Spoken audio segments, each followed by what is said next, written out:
Bakit ka nagsinungaling? Hindi mo nag-get involved, pero paano? Pinatay mo siya! Hindi ka nag-iisip! Hindi ka nag-iisip!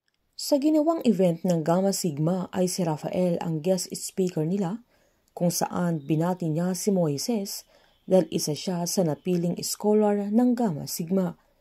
Masaya siya sa pagdami ng mga members nila na mas madaming programa ang ginagawa ng prat nila para sa mga estudyanteng nakakapasok sa grupo nila, kung saan sinaad niyang ang tagumpay ng isa ay tagumpay ng kapatiran, sabay pinaalalahanan niya sila na huwag nilang kakalimutan na ang tagumpay nila ay tagumpay ng bansang Pilipinas, na ang goal nila ay gawing mas maayos ang bansang Pilipinas na magsisimula sa kanilang mga sarili at sa kanilang mga tahanan. Bago naman umalis si Rafael ay nilapitan niya si Moises, sabay binati niya ulit ang binata na agad naman siyang nagpasalamat. Pinaliwanag ni Rafael na sinilip muna niya ang lahat ng record bago siya nagdesisyon kung sinong bibigyan ng GSX ng scholarship, kung saan nakita niya yung grades ni Moises noong first sem na napakataas at nalaman niyang gusto niyang maging architect, sabay sinaad niyang architect din siya dati pero nalihis sa pagiging attorney. Sinaad naman ng binata na yun talaga ang gusto niya para maipatayo ng bagong bahay ang pamilya niya, kaya agad namang sinabi ni Rafael na sigurado siyang proud ang mga magulang niya sa kanya, sabay sinaad niyang wala ang mga magulang niya sa awarding, na agad namang inamin ni Moises na hindi sila okay ni Mang Istong na ito ang palaging nangyayari, na sinaad naman ni Rafael na kailangan din niyang intindihin ang tatay niya dahil baka may problema sila na concern sa kanilang pamilya. Pinaalala pa ni Rafael na laging tandaan ni Moises na ang hangarin ng magulang ay ang ikakabuti ng mga anak. Bago magpaalam si Governor Rafael ay hiniling ni Moises na tulungan niya ang pamilya ni Roland, na agad namang pumayag ang Governor habang nasa hindi kalayuan si Justine at pinagmamasdan sila. Sa pag-uwi ni Rafael ay pinagmamasdan niya ang larawan ng pamilya Salvacion na saktong lapitan siya ni Mercedes, kaya nakita niya ito.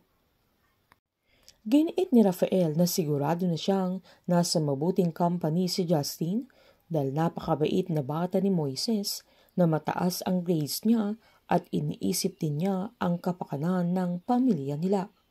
Tinanong naman ni Mercedes kung tutulong si Rafael sa nanay ni Roland na isang pusher, na agad namang sinabi ni Rafael na gagawin niya, lalo't makikinabang din siya, kaya natahimik si Mercedes dahil walang kaalam-alam si Rafael na meron silang ugnayan ni Roland bago siya namatay.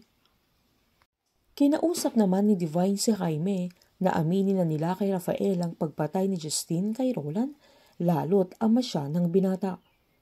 Pinaliwanag naman ni Jaime na ayaw niyang ma-out of focus si Rafael, lalo't malapit na ang eleksyon at ayaw niyang lumabas pa ang lihim na tinatago nila ni Justine.